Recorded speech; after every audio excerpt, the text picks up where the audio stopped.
বাংলাদেশের রোগীদের চিকিৎসা সেবা না দেওয়ার সিদ্ধান্ত এসেছে ভারতের পশ্চিমবঙ্গ থেকে।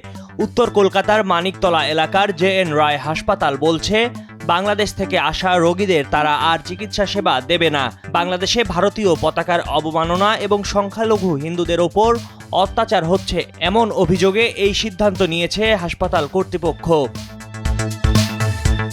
জে.এন. রায় হাসপাতালের কর্মকর্তা শুভ্রাংশু ভক্তের বরাতে এক প্রতিবেদনে এ তথ্য জানিয়েছে ভারতীয় গণমাধ্যম। গতকাল শুক্রবার শুভ্রাংশু ভক্ত জানান, এক বিজ্ঞপ্তি জারি করা হয়েছে যেখানে শুক্রবার থেকে অনির্দিষ্টকাল পর্যন্ত কোনো বাংলাদেশি রোগীকে চিকিৎসা সেবার জন্য ভর্তি করা হবে না বলে উল্লেখ আছে।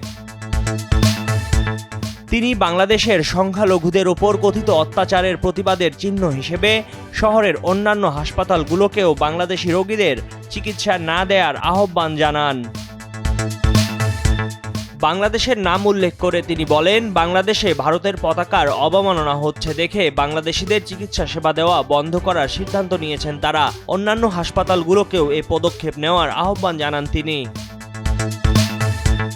এর আগে ভারতের জাতীয় পতাকার অবমাননার প্রতিবাদে বাংলাদেশি রোগী দেখা বন্ধ করেন প্রখ্যাত ভারতীয় স্ত্রীরোগ বিশেষজ্ঞ ইন্দ্রনীল সাহা। গত বৃহস্পতিবার রাতে তিনি সামাজিক যোগাযোগ মাধ্যমে বাংলাদেশে ভারতের জাতীয় পতাকার অবমাননার একটি ছবি পোস্ট করে লিখেন, বুয়েটের প্রবেশপথে ভারতীয় জাতীয় পতাকা বিছিয়ে রাখা।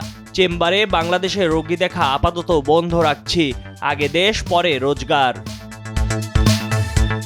সম্প্রতি বাংলাদেশের বিভিন্ন বিশ্ববিদ্যালয় ক্যাম্পাসের মাটিতে ভারতের এবং ইসরায়েলের পতাকার নকশা এঁকে সেটির ওপর দিয়ে হেঁটে প্রতিবাদ জানানো হয়েছে। সামাজিক যোগাযোগ মাধ্যমে এমন ছবি ভাইরাল।